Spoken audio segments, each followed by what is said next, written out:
What is up, everybody? It's Dr. Vibe here, host and producer of the award-winning Dr. Vibe show, the home of Epic Conversations. And I'm the host of Epic Conversations. Something's got to separate you from the rest.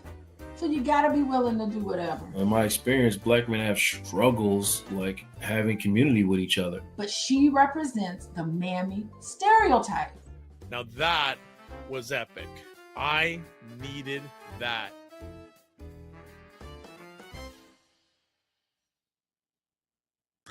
What is up, everybody? It's Dr. Vibe here, host and producer of the award-winning Dr. Vibe show, the home of Epic Conversations, and I'm the host of Epic Conversations, 2018 Innovation Award winner, 2020 Best Podcast News Award winner given out by the Canadian Ethnic Media Association.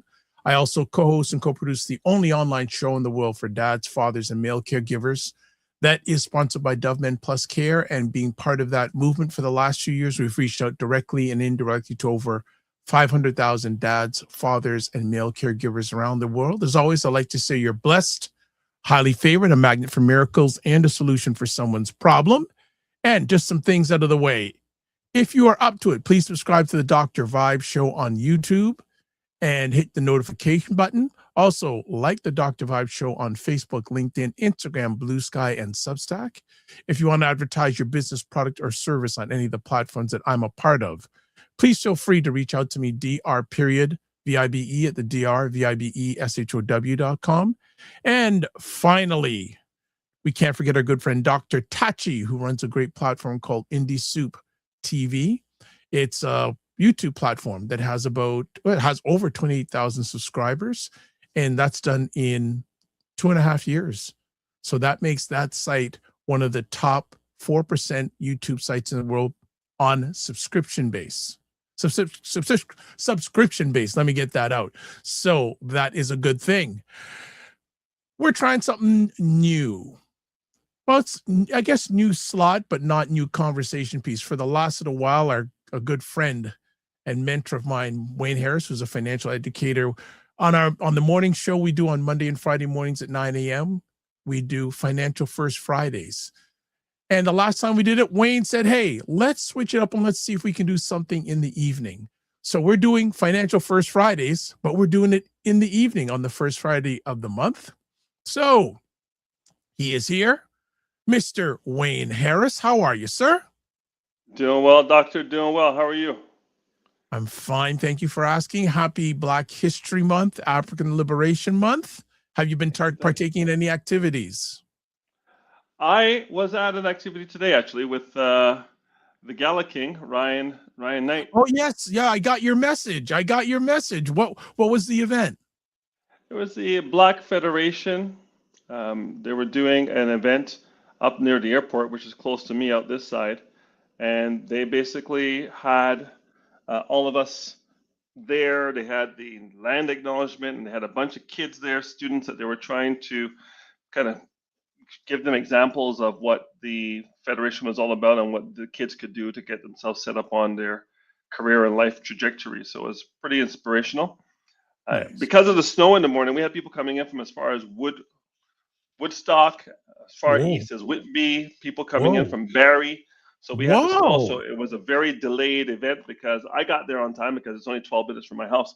But people took a long time to get there, so it started late. So I had to leave early. So a lot of the agenda I missed because I had hard stops at 11 o'clock. I thought brunch starting at 8:30, 11 o'clock would be enough, but I guess not. Okay, well, no problem. Let's jump into it on Black History Month. You wanted to talk on this show today about Black families and money, how to build generational wealth. Why this topic? Why this month? Well, it's Black History Month, and this is the 30th anniversary, I think, of Black History Month in the province of Ontario. There's going to be there was a flag raising in Toronto. There'll be one in Brampton tomorrow, I believe, and I met a number of the key players. I know Rosemary Sadler, DeWitt, and a few other folks were part and parcel of getting that all together with the city of Toronto and in Canada. And Jean Augustine is basically the person who sponsored Black History Month across Canada. So shout out to Jean Augustine, whom I see at many of these community events. I think it's on point to talk about Black History Month. I know everyone is I'm getting all my inundation of Black history. I've seen a lot of cartoons and animation this year, which is very, very good to be able to get the information out to the younger people who love that sort of thing. But we mostly focus on the last, I guess, 100 years of Black history, right? And predominantly the civil rights movement from the United States. A lot of people don't think about Black history from a Canadian perspective, where the Underground Railroad would have ended up in Chatham, Ontario, down near Windsor, up in Elliott Lake and Owen Sound, Black settlements in Quebec, and especially Black settlements after the Civil War in the United States in Nova Scotia and New Brunswick. And there's also stories of people in the Midwest, out in Alberta and also in BC, who have been here, Blacks who have been here for 200 years. And they're here and their families are still here. And there was land that was given to them and land that they bought and land that has been won and lost over the last number of years and generations. And I think those stories need to be told in Canada more often than not, because I think everybody knows who Malcolm X and Martin Luther King is, but not too many people know about Viola Desmond and Dudley Laws and other people in Canada through the years, like the NCC, the Negro Community Center in Montreal, which was a hub for all things Black back in the early century, when the Black porters were, the sleeping car porters were working on the trains and being abused physically and verbally, and they formed their first union in Canada. And the porter was a very, very high prestige job. I mean, it was basically working for tips, but it got you a chance to see the country, got you a chance to get out of the province, and we did it better than anybody in the country. And these folks are need to be celebrated because they really paid the price to pave the way for what we're enjoying today. I was speaking to a couple of gentlemen, one from Uganda and one from Nigeria, and I said to them, I said, welcome to Canada. How long have you been here? And they go, oh, I've been here 1 year, 2 years. One guy was 5 years. I said, I love events like this because it gives folks like you an opportunity to understand the price that was paid in order for you to walk into this country and have the opportunities that you have today, right? And it's something that most people won't say, but it is under the breath of the people who fought and protested and went to court and went to jail to put people in position to have all that we have today in Toronto and in Canada in 2026. So I wanted to talk about how that all relates to having not just freedom of movement, be able to buy a house anywhere you want. They had Ku Klux Klan in Oakville. They definitely had Klan in Georgetown and in London, Ontario, and in other spots in Canada that most people don't think about. And those stories aren't being told. And again, I'm not saying we want to focus only on the negative, but we want to focus on solutions to get our people.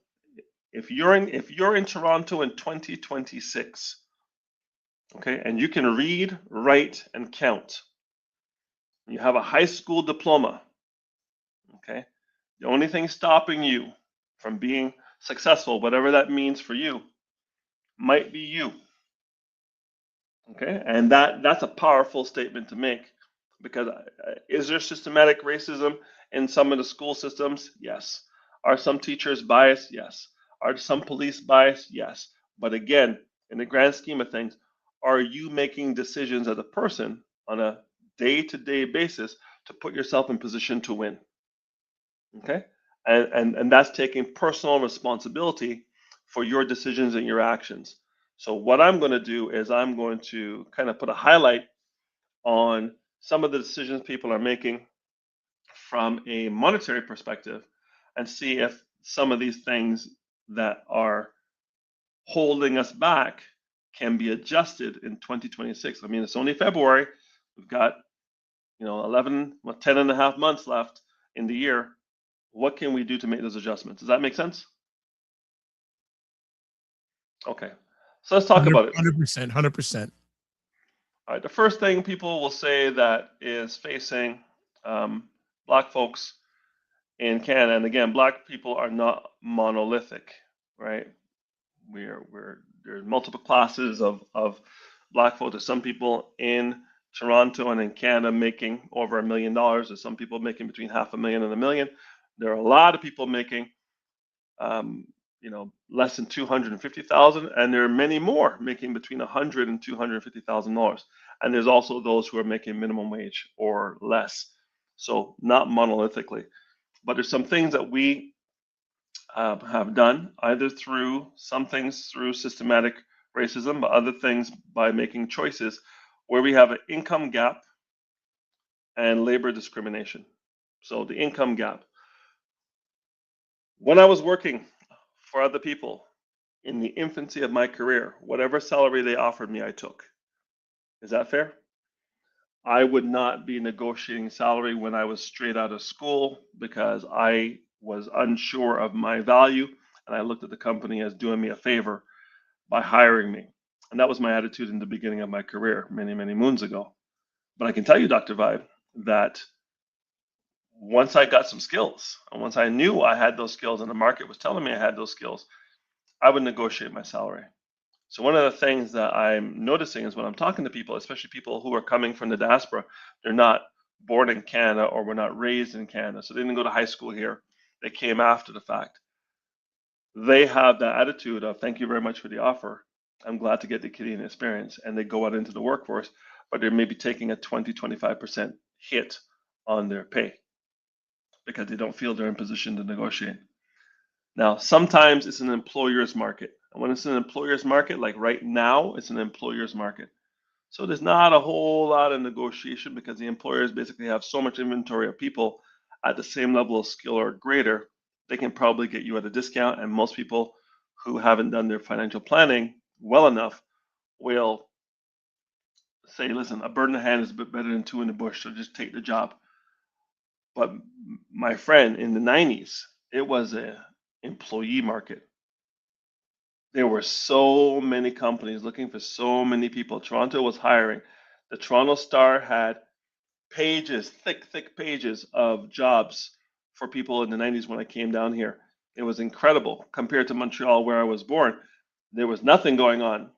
I had two negatives in Montreal. I was Black and I was English. What? I had to go down to 401. Now, I know some people who were in Montreal and understood the assignment. They put their children in full French school or French immersion. They're still in Montreal and they're doing well for themselves. Okay, but for whatever reason, I didn't get the French to be fully bilingual. I could hold my own. If you drop me with a parachute into a French-speaking part of Quebec, I'd be able to talk my way out of it and get back to Toronto. But I want people to understand that there is you have to watch the rhythm of the market. If it's a employee market like it was before Y2K, you can ask for more money. When it's a employer market like it is now, you may have to take what you get and grab enough skills so that you can move on to another company if your company doesn't adjust your pay upwards.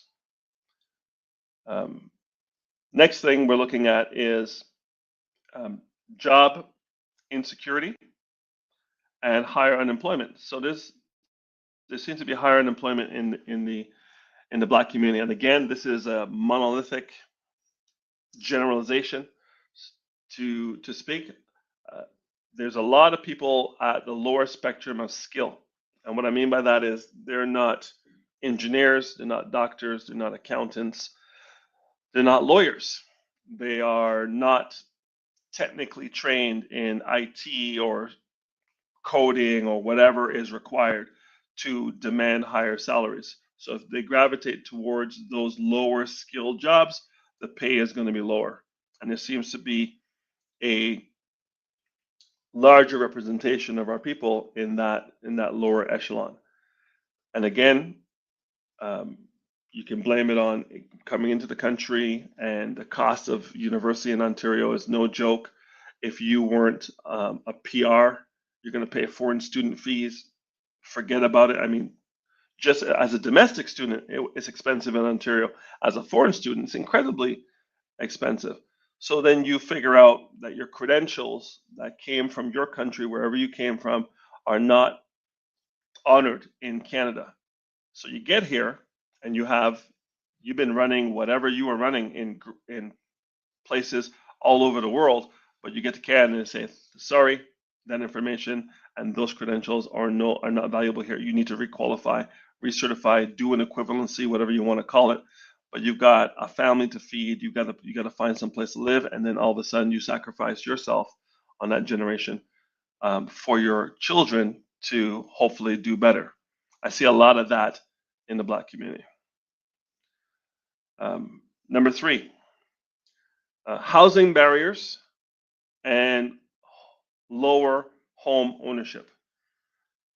Now, the housing barriers that were in the past with the redlining in the States, and if you live here, people harass you. If you live there, people don't harass you.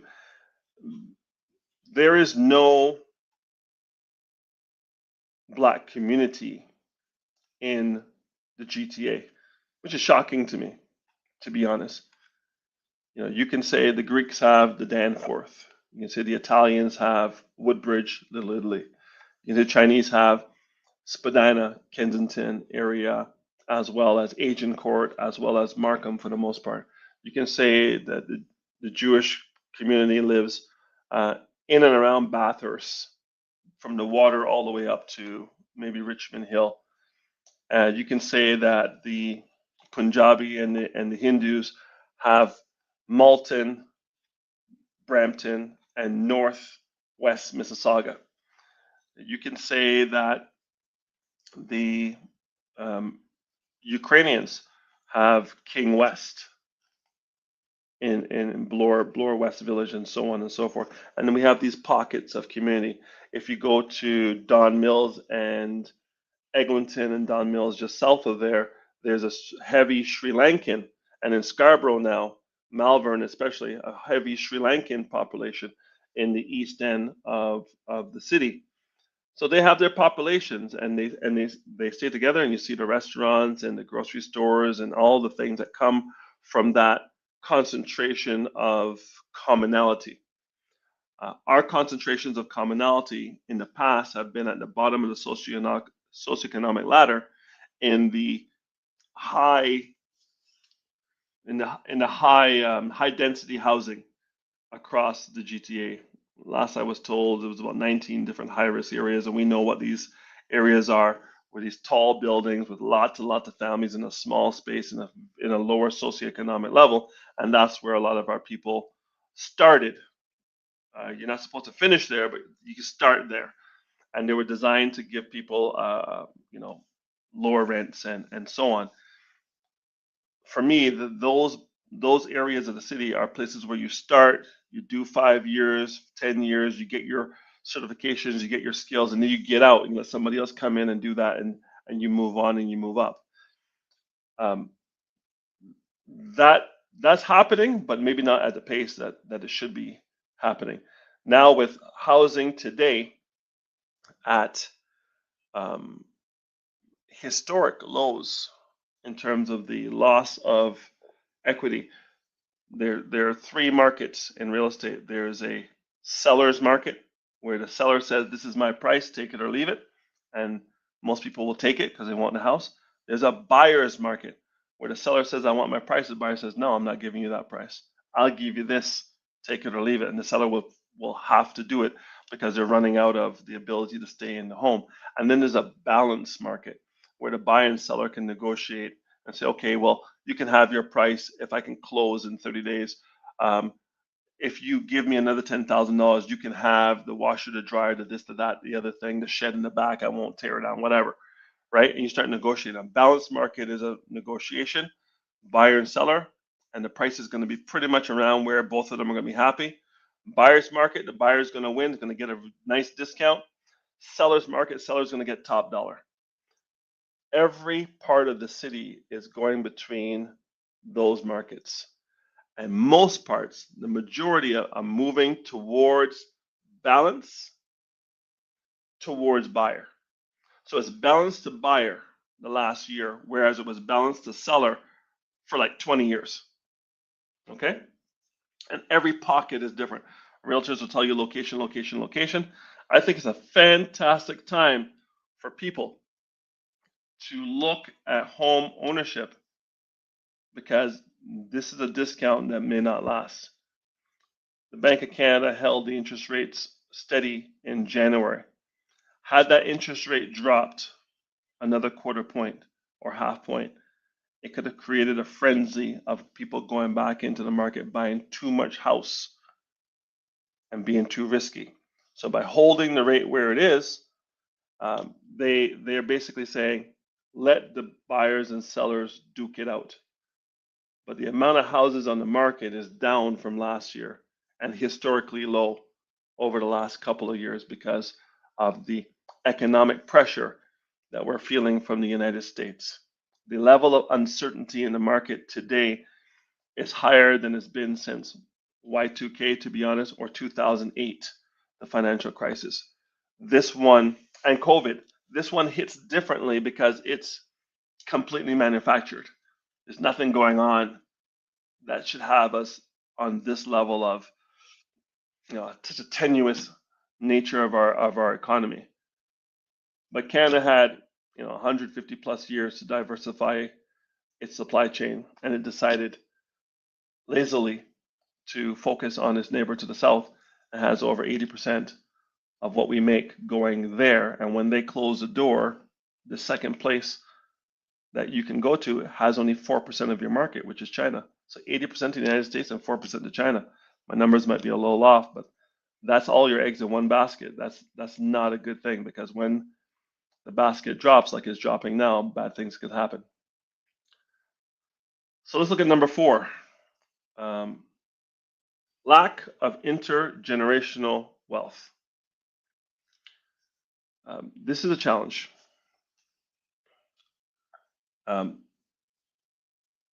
People here, I'll speak for the West Indian community. My parents sent money back home. Canada was never home for my father. Canada's where he lived. Home is Barbados. He's sending money home. He is going home. Where are we going? Where are you going for vacation, Daddy? I'm going home. So he has a renter's mentality to Canada and an ownership mentality to Barbados, right? So when you look at when my parents came to Canada in 1963, a long time ago, they were at the bottom of the economic food chain, and they were making very little money and sending most of that money back home to their siblings and parents, right? Because they were basically considered to be sentinels. So rather than saving money to buy a house here to increase their economic wealth in Canada, they were siphoning money off, sending it back home, so their family could live. I understand it, I respect it, but it's one of the reasons why we don't have a whole lot of that generation owning homes until later in their lives. You say, why do you still have a mortgage in your 70s? Because you probably bought the house late because you were waiting for a certain circle of life to happen. Once your parents pass away, right? Your brothers and sisters are old enough now. Now you can start weaning yourself off of that money that you're sending every month to support them, and you can start redirecting that towards down payment for your house. So there's a lot of that going on. So when I think about why home ownership wasn't much more prevalent in the Black community, a lot of that, and I see that now with the African community, when I do financial needs analysis for them, or new immigrants from the Caribbean, money is being fired back to where they came from at a serious clip. Does that make sense?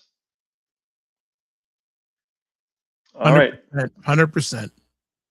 Okay. Any questions out there? Not yet, but I have one or two, but I'll let you continue your flow and then I'll come in with some questions. Okay, so let's go to number 5. Higher debt loads. A lot of Black families have a higher debt load, and they have the wrong kind of debt. They have a lot of cash money loans, payday loans, don't pay a cent event loans. Bad credit leads to higher interest rates when they're borrowing. And the story of the cell phone company that you got your first credit card at whatever college or whatever university you went to during homecoming week, and all the banks were there to offer credit cards, say $500, pre-approved, let's go, and you get your first credit card as an adult, and you forget you have to make the payments. on time. You forget you have a high interest rate. Some of these cards were like HBC cards back in the day, and these are paying 27, 28%, but they were giving you the card so you could have something to look good at when you're going to the club that weekend. And then you decide, let's say you get the cell phone from a telephone company and you use the phone, something happens with the service over a couple of days or maybe even a couple of weeks, you're not getting the service you want. You decide you're going to show them and you're not going to pay the credit card bill. They go like this: let me destroy this young person's credit. And your credit goes from 900 down to 600 or 500 and change. Now you're 27, 28 years old. You figured it out. Now you have your university degrees, and now you're going out ready to buy. You found your partner, and you're ready to go buy your house, and you check your credit, and it's 500 and change because you had collections agencies that you ignored. They wrote off the debt, and now all these flags are sitting on your credit, and you have the down payment, but no one's going to touch you because your credit is your character, and your character is weak because your credit is low. So bad debt and the wrong kind of debt, trying to get things too fast, too often, can be a problem. Maybe you don't need that pair of $200 Nikes to play grade 10 basketball for your high school, right? Maybe you don't need the full arm sleeve and the full leggings and all the stuff that all the pros wear that they get for free, by the way, for you to be able to play ball on the weekend in a men's league, right? People have to understand something called delayed gratification. And if they understand that, they will not buy something unless they have the cash to pay it off at the end of the month, which is ideal. Sometimes you can't do it, but you need to look at the type of debt you're putting yourself in and see whether that debt is making you money. I don't mind you buying a car, going into debt at a fair interest rate. If you're going to use that car to do Uber or do courier or do something to make money, so that debt is making you money, great. If you're going to buy a house, you can find a house that has 2 units and you get into debt with that big mortgage, but the basement is paying you $2,000 a month. That makes sense. But when I see people buying a $750,000 condo with $750 a month maintenance fees for 600 square feet, I don't know if that's a great investment. And we're seeing that the condo market, of all the markets, single family homes, townhouses, condos, multi-tenanted, condos are taking the biggest hit because those maintenance fees are forever. Principal, interest, taxes, maintenance fees before you even eat. Okay? And then depends on what's included in the maintenance fee. Okay? That's number 5. Number 6, education costs with lower financial payoff. So pursuing education, going into debt, but coming out with a degree that is not monetizable. So what do I mean by that? I mean that there's certain degrees, and again with AI, not even on the horizon, but AI here, you really have to be careful as to what you're taking in school. Because imagine taking a degree in AI, let's say. You walk into the classroom and they show you a book from 2022 or 2023. That's not reality. What some of these AIs can do today in 2026, they couldn't do 6 months ago. So listen to and taking a course in this 2024, no, it needs to be the most relevant information. So universities are under severe pressure to add value because people are going through 4 years of school, coming out, and they can't find real work in their field. So universities have to adjust. They haven't had to adjust for many, many years because of the number of foreign students that were propping up the classrooms for many, many years. But when the tap was turned off on foreign students, the universities had all these professors and all these resources, but there was no one coming in to help them with those things. The foreign student tap was turned off, and all of a sudden universities had to start cutting, and professors started getting laid off all over Ontario, especially these colleges that were making hundreds of thousands of dollars a year, millions off of foreign students, and those foreign students are no longer here. Okay, a couple more, and then we can have a discussion. Number 7. All right, so just to recap, number 1 is income gaps and labor market discrimination. Still a problem, but less of a problem, more in your control. Higher unemployment and job instability. Again, the lower your skills, the higher this is going to happen to you. Housing barriers and lower home ownership. This was a generation before us. Housing barriers are not there to the same degree. 5% down, 30-year mortgages now. First-time homeowner savings account, 40,000. RSP, 60,000 you can put down on the house. Lots of things to help you get into home ownership. But because it was a generation that was dedicated to their homeland, that money was being siphoned out of the Canadian economy. Lack of intergenerational wealth.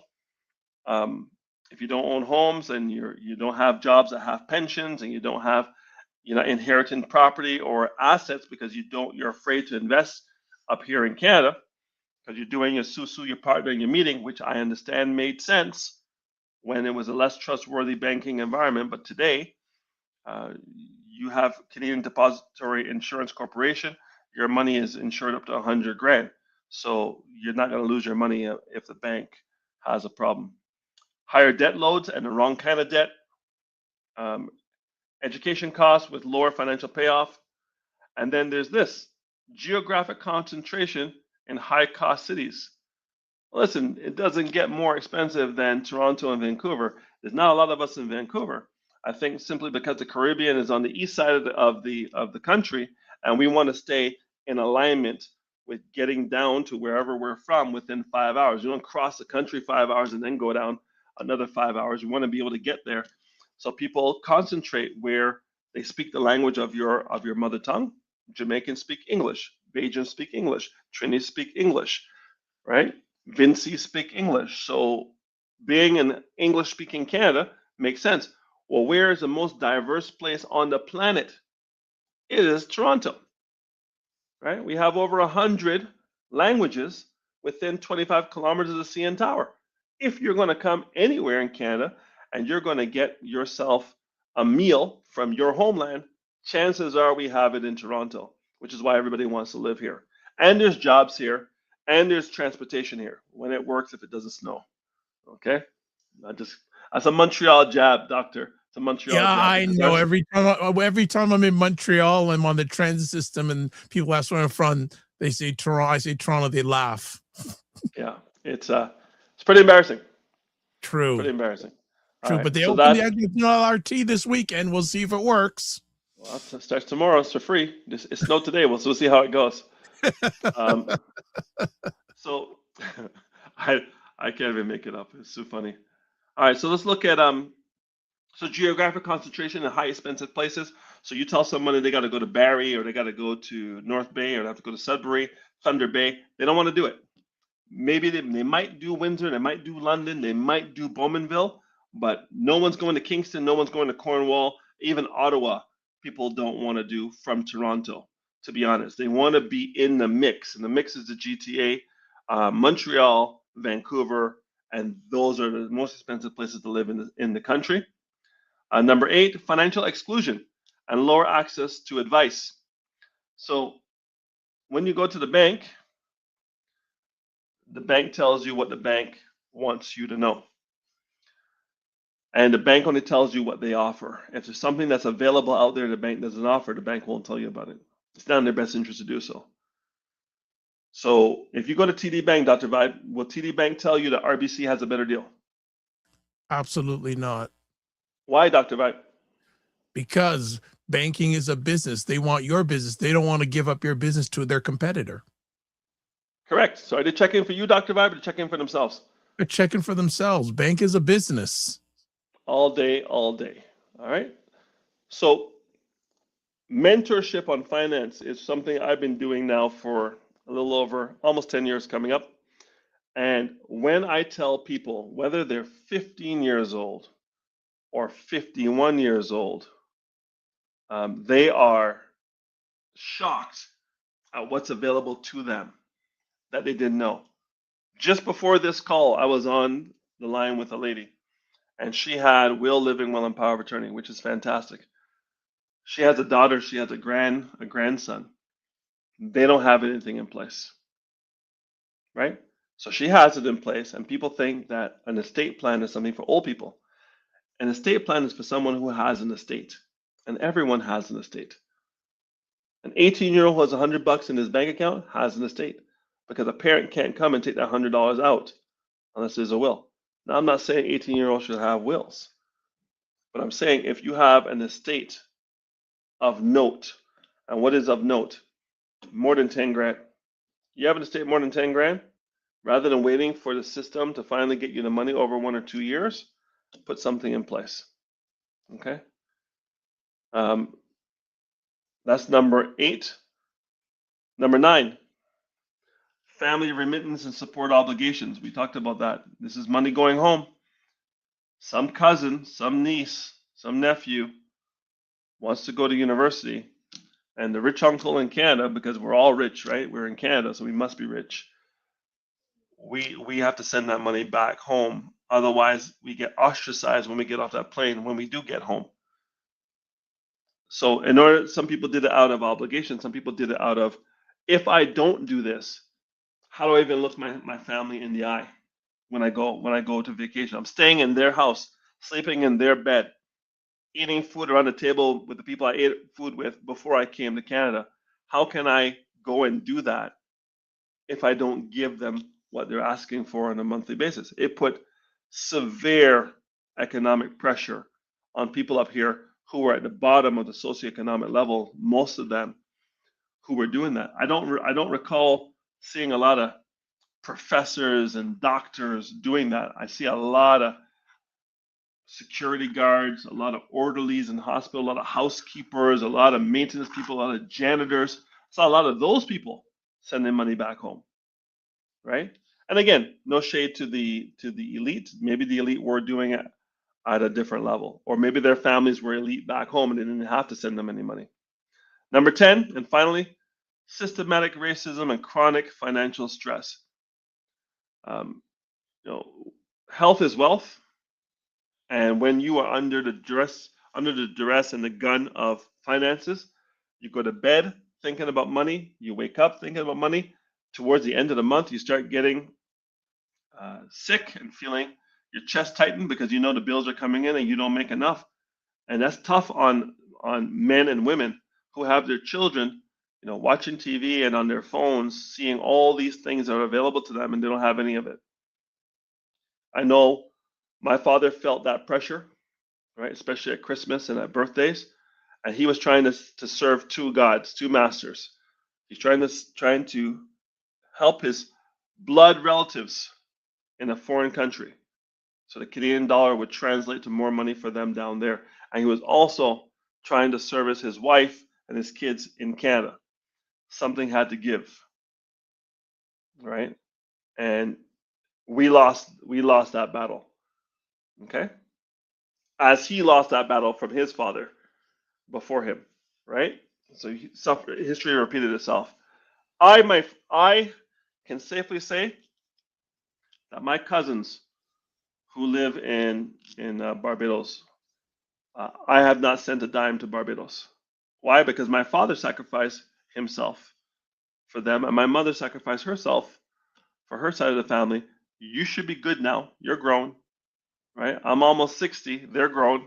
They don't need my money, and they never asked for anything from me either. And when I do go to Barbados, I stay at a hotel, so I do not inconvenience anyone. I'm not asking you for anything. I'm not giving you anything, right? We're family. Love you. You love me. But we have to get out of the children of the barrel. All those barrels we used to send down twice a year. Fill it up with rice and 10-pound bags of Gouda's rice and 10-pound bags, 10-kilo bags of 5-rose flour and bully beef cans and Camay soap and Irish Spring and feminine hygiene and everything, and pack that sucker. It was 1,000 pounds and go down the stairs in the apartment. These guys who lifted those things, God bless them, because these things were really heavy. and they put those things on the ship, and they wouldn't even lock them because they knew when they got to the port, the guy was going to open the top, take a couple of cans of bully beef himself, close it back up, and send it on his way. Right? It was just a tax you had to pay on both ends. Right? So those are the 10 reasons why intergenerational wealth has been slower for our culture over other cultures, mainly from a Afro-Caribbean perspective. Do those points make sense? Make all sense to me. What we're going to do is we're going to take a quick 30-second break so Wayne can inhale, exhale for a few moments. And when we come back, we'll have some comments from the audience and also any other questions. And I have some questions for Wayne. So hold back. We'll be back in 30 seconds. Let's watch Black Canada Talking live on Sundays at 5 p.m. Eastern, where Dr. Vibe and Cesar Demamusa give their takes and POVs on news stories from a Black Canadian perspective. Let's watch The Morning Vibe live on Mondays and Fridays at 9 a.m. Eastern, where Dr. Vibe and Ryan Knight discuss important subjects between themselves or have conversations with people who you need to know about. Okay, we are back on Financial First Fridays with Mr. Wayne Harris. And before we go any further, if you want to get in touch with Wayne, I've put in the comment sections on most of the platforms you're watching this conversation live or on repeat, but there's his website, email, and Instagram. And let's go to some comments. So someone you may know, Heather Harris says, good evening to all. What a journey our parents made for us to be in this moment. Yeah, I agree 100%. And we should never forget that, not just Black History Month, but every day, every day. She also says, what real work will look like, no one really knows at this point. On top of that, the enrollment cliff is here. There are lots of seats, but not as many students anymore to fill those seats. AI. Yep, absolutely. The Wallamala says, condos feel like a bad deal just for the maintenance fees alone. Yeah. So true. So true. All right. Some conversation pieces. And while you're watching live here, certainly you can ask Wayne, but I've got some conversation pieces for Wayne. The data says the Black households hold a fraction of the wealth of white households. We already covered the historical factors. Let me check to this one. The median wealth for Black households is well under that of white households. How does a family process that without feeling defeated? Yeah, great question. You have to assume that there was a level playing field, and there was not. You have to assume that both white and Black families did not receive any inheritance. That is not true. So they're starting a 100-meter race at meter 90, and you're starting at meter 0.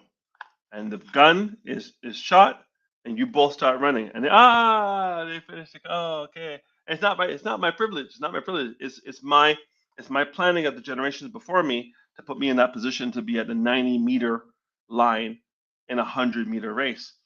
That's the reality. So the Black communities before our generation were really at a handicap because they came to Canada with nothing and sometimes less than nothing and had to build it in one generation while feeding both countries. I'm first generation Canadian. I don't have that burden or responsibility for Barbados.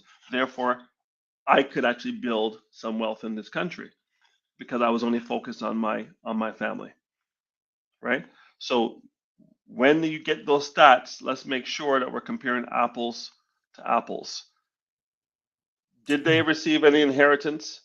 Do they have to send money back home? Do they have to satisfy two masters? It's an unfair comparison, apples to oranges, really. And if someone came from Barbados, and let's say they were a fully trained accountant in Barbados, and they came to Canada, their credentials will be tossed. They'll start all over again to do the Canadian CPA. So if I come from France, I come from Germany, I come from England, I come from Scotland, I come from Ireland, I walk into Canada, my papers are accepted. So you can see that there's not an equal playing field. Okay. So that would answer that question. Next conversation piece. What money beliefs or myths do you see most often in Black families that quietly block wealth building? Woo, great question. I would think that people believe they can only get money through their own effort. That money means I must get up and go out and do something to make money. And that is one way to make money. That's actively making money, but you can only become rich through active money because you cannot break the 24-hour barrier. 24-hour barrier says you as a human being can't work 25 hours in a 24-hour day. You can only work 24. And if you did it too often, you probably severely injure your health. In order to create wealth, you must make money in the 25th hour. So there's a McDonald's and it's open for 12 hours. Okay, that's one McDonald's. You open a second McDonald's, it's now open for 12 hours. Right? You now have 24 hours of activity in a 24-hour period. You can be rich. The magic happens with the third McDonald's because now that's open for 12 hours. Now you have 36 hours of income on a 24-hour day.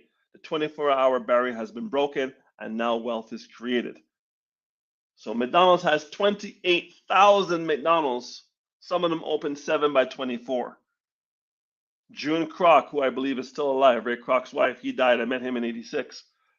She's still a billionaire because she's making money in the 25th hour. If the Black community does not make money in the 25th hour, the Black community cannot create wealth. No community can create wealth. So what do you need to do? You need to have your money work for you when you're not working. While you're sleeping, you need to make money. Some people call it passive income, residual income, whatever. But it's income I don't have to get out of my bed to go make, which is why rental property has been so popular. Something tangible. You can see it. It has bricks, it has windows, it has floors, and you can put someone in there. And if you do it all right, and the tenant is someone of high integrity, you will get your rent every month, and you don't have to be physically in the country to receive your rent, and that building will take care of itself. So if you have a 3-unit building and they're paying you rent, you live in one, the other 2 pay the mortgage off, you now have passive income, and when the mortgage is paid off, it's an ATM machine. Okay. Many other cultures respected that, and they came from countries where they owned properties over there, so they already knew how it worked.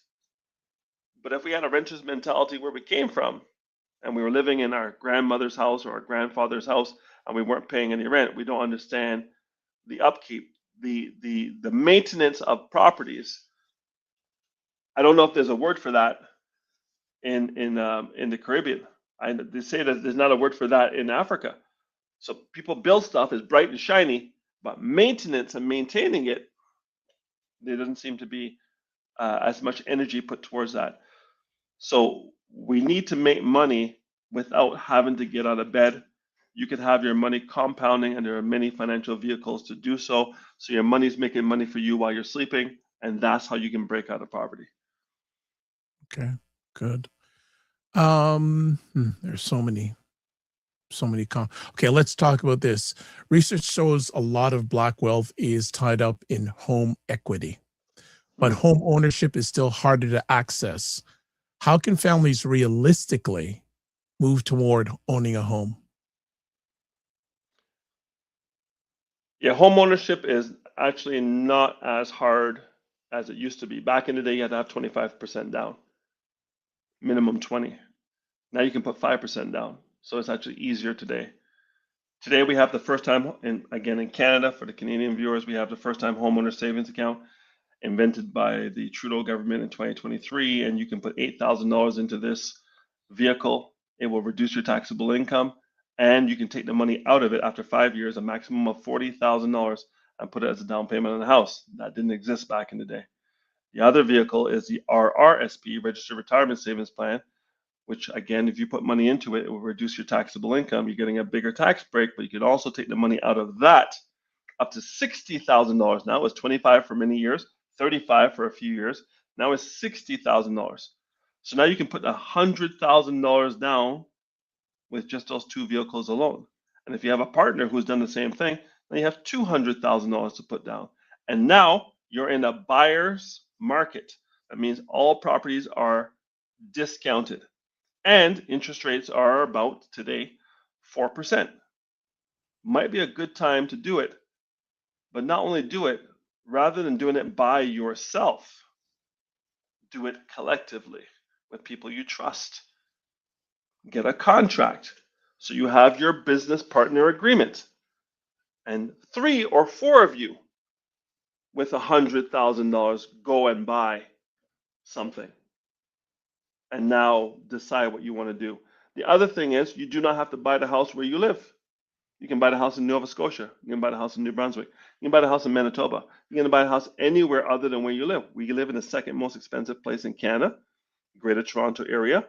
Do not buy maybe in the Greater Toronto area. Buy a little further out that has an anchor tenant. Maybe there's a government office out there. Maybe there's a university out there or a college that will guarantee that you have a pool of renters. You do not have to buy where you live. You can buy real estate in the United States. You can buy real estate in the Caribbean. You don't have to buy real estate in the GTA. Okay? There's different qualification mechanisms in place for that, but you don't have to buy where you live.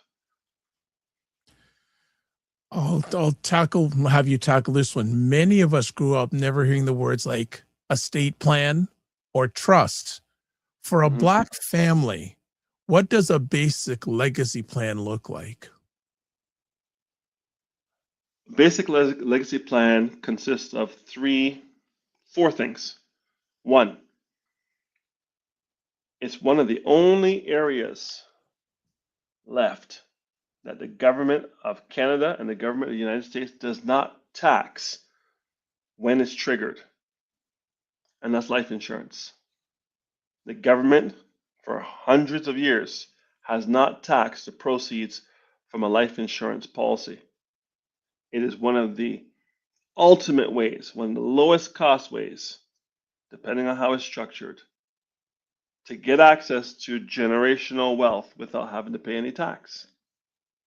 2, you must have a will. Must. People need to know where your assets are and what you want to be done with those assets. The government wants to know because they just want their taxes. And your job is to starve that estate. And what I mean by that is take everything you could possibly take out of that estate that could be taxable and move it into non-taxable investments. It's pretty simple to do. Holler at your boy. I'll show you. But get everything out of the estate. Now, some people will say, that's great, but don't stop there. You need a power of attorney for property. Power of attorney for property is while you're alive, but you can't advocate for yourself. Someone that you trust will advocate for you. You can put restrictions on the power of attorney and say, don't sell the house. Okay? Make sure that you don't do A or don't do B. Or you can leave it unrestricted because you and the person understand each other and you have ultimate trust in this person. They can destroy you if you choose the wrong person, so choose wisely. 3rd is a power of attorney for health. If you're in a coma or you can't represent yourself, you can't talk, and you can't advocate for yourself, you need someone to advocate for you. You're going to hear these 3 letters, DNR. And when you hear those 3 letters, you need to be able to handle those 3 letters. DNR stands for do not resuscitate. Very tough to hear, but you have to be powerful enough and resilient enough to be able to hear those letters and follow the instructions of the person who gave them to you. So to recap, you need to have life insurance, enough to pay off all your debt, enough to give your people that you're responsible for, maybe they're minors or not, enough income to survive the period of time that you would have been responsible for them. So most people will say that's 15, 18, 21, depending on how much you want to leave. You want to pay off any and all debt. You want to pay off the mortgage, and you want to leave some money for an education fund for your kids if you have children. DIME, all debt, income replacement, mortgage, education fund. Whatever that number adds up to, that's how much insurance you need. And you go and get it. You put together a will, living will, and power of attorney. I have 2 facilities that will do that for you for free, depending on the solution you acquire from me, and you can do it yourself. It's follow the bouncing ball. Are you married or are you single? Do you have kids, no kids? Are all the kids yours or stepkids? It goes through everything. And you just pick and choose, boom, boom, boom, boom, boom. And at the end, it generates a document. Go get it notarized, and you're light years ahead of the pain you would normally cause if someone didn't have those things in place. Okay. Heather Harris says, and it makes no sense because many of the countries in the Caribbean are members of the Commonwealth, but that wealth is not common for those from the Caribbean. And the Commonwealth is just a name. Like the Federal Reserve is not a government entity. The Commonwealth is not for the commoners. The Commonwealth comes from the commoners. She also asked, what can most of us do differently right now to make a positive shift for ourselves and future generations? Good question. You need to know where you are. It's very hard to go somewhere if you don't know where you are.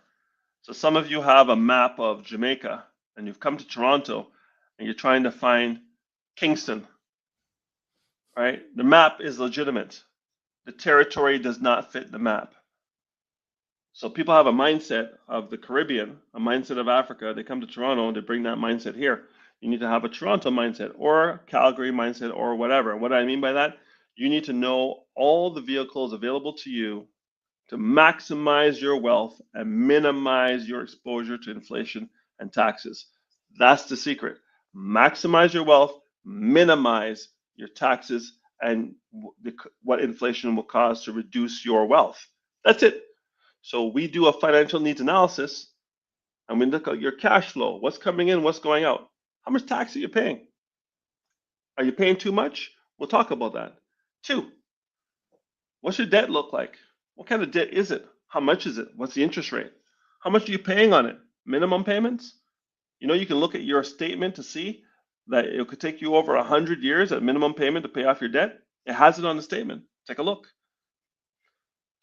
Do you have an emergency fund? Are you going straight into credit card debt or line of credit debt or home equity line of credit debt? If something happens, your transmission blows, your roof leaks, are you going straight into debt, or do you have an emergency fund of 6 months minimum since COVID, 6 months minimum that you can go and tap into so you can run your life while you wait for this thing to resolve itself? Hey, let's take a look at your protection. Do you have DIME in place? All your debts covered, income replacement for minors, or for maybe taking care of your parents, seniors. You have to have income for that. Pay off your mortgage and have an education fund. Do you have enough insurance? Good. Then, what are your assets? Do you have the TFSA? Do you have the RSP in the States? Do you have the Roth IRA? Do you have the 401k? Do you have something else? What do you have? And how is it doing? This is the second question. How is it doing? You may have it. I know people have TFSAs. They're making 1%. Why are you making 1% when the inflation is 3%? You're losing 2%, and you're paying. There's no tax on the TFSA. But inflation is 3%. If you want to make nothing, at least make 3. And then what are you doing to preserve the wealth? So do you have the will, living will, and power of attorney in place? And are we getting as much out of the estate as possible? So whenever that day of transition comes, maybe it's just a house. Because people talk to me about trusts. Well, depending, I'm not a lawyer, so I really can't speak to it, but I'll tell you this, trusts in Canada do not work like they work in the States. The Americans really have an advantage because a trust in Canada has to be disposed of in 21 years. Yeah. And then you have to go back in, but then there might be double land transfer tax and a bunch of different things based on the gains that were made by the trust over the last 21 years. It's a dangerous way to play ball. So you really need to structure it with an accountant and a lawyer that know what they're doing. Otherwise, you're going to get hurt. But the Americans really have an advantage here. And we hear about the Rockefellers and all these things that they're doing. I have a mentor. He has over 350 years locked into his trust We can't do that here. 350 years. His Wow. trust will pay any of his lineage. It will pay for their first university degree. Think about that. That's This is crazy. how far he's thinking. Anybody in his lineage that needs to go to school, his trust will pay for their first degree. You change programs, it's on you. Right? You want to get a master's, it's on you. But the first degree, he's paying for. 350-year lockdown. Next question. That's a great testimonial. Heather asks, sometimes we're afraid to look at our current situation. What are the consequences of fear and inaction? Yeah, this is about the ostrich sticking his head in the sand. The lion's still going to bite your butt, right? So you may as well start running. I think that there's a lot of shame built into our community for our ignorance. And if you let people know that you're ignorant, people will weaponize it against you. I don't care where you're sitting. You could be sitting at work, you could be sitting at home, you could be sitting in church. The response is always the same, right? It can be very, very dangerous for people's self-esteem by admitting that they're up a creek with their numbers. But here's what I know: the definition of insanity is doing the same thing, expecting different results. My job is to make it safe for people to tell me what's really going on, and I know enough now. And I kind of knew enough back when I started that when someone's telling me a fib and the math isn't mathing, I just dig a little deeper, and then finally they'll come clean and they'll tell me, this is what's going on. This is where I'm at. Can you help me? And 9 out of 10 times I can, because we even have the ability to do credit repair and debt management. And it's not just a consolidation loan. There are many other things you can do to take the pressure off so you can reset and move forward. But not doing anything is not a good plan, because I remember if you told me 40 years ago I'd be bucking up on 60, I'd laugh at you. Here I am bucking up on 60, and I'm like, whew, what a ride so far. And I'm, my goal is to go as far as I can. But what I know now, if I could get that into the heads of the 18-year-old and 19-year-old, 21-year-old who just got their first job, by the time they're our age, Dr. Vibe, they're multi-millionaires, and they are paying the minimum amount of tax on that money when they withdraw it to live their lifestyle. Okay, some quick rapid fire before we close out. Mm-hmm. What is one money decision you wish more Black families would stop making immediately? Consumerism, and did I mention consumerism? Okay. All right. What is one small habit, if practiced consistently, that you believe could transform Black family wealth over a decade? It'll be less than that. Pay yourself first. Right? Pay yourself first. Make sure that before you pay any bill, the first bill is to your savings account, whatever that savings account is, and it should not be in a bank. Okay. Banks are for checking accounts and savings accounts. Everything else should not be in the bank. Just a mortgage. Okay. Heather Harris slides one in. What are the steps to get our children to take so they're not recreating the wheel? Yeah, you need to have the conversation. So my 4 points on what we need to do, I have a framework that I'm working on. And the first thing is stabilize and defend. Build your foundation. Predictable cash flow, risk management, elimination of high interest debt. Build a 3 to 6 month emergency fund reserve. Do not have any payday loans. Reduce or eliminate revolving credit card balances. Secure a term life insurance policy, which is the least cost insurance policy to get you in the game. Watch for disability insurance if you don't have insurance through work, and get a basic will, living will, and power of attorney. Okay. Number 2, go ahead. optimize and accumulate growth. So focus on tax efficiency, asset accumulation, early compounding. Look at some of these things in priority. If an employer is offering you a pension or RSP match, do it. That's free money. get your tax-free savings account, get your registered education savings plan, get your RRSP, and then whatever's left over, put in non-registered funds, but not in a bank. Okay? You can use low-cost investments. You don't have to spend a lot on fees, and I can show you how to do that. Acquire and leverage. If you're going to get a house, try to find a house that's not more than 30% of your income.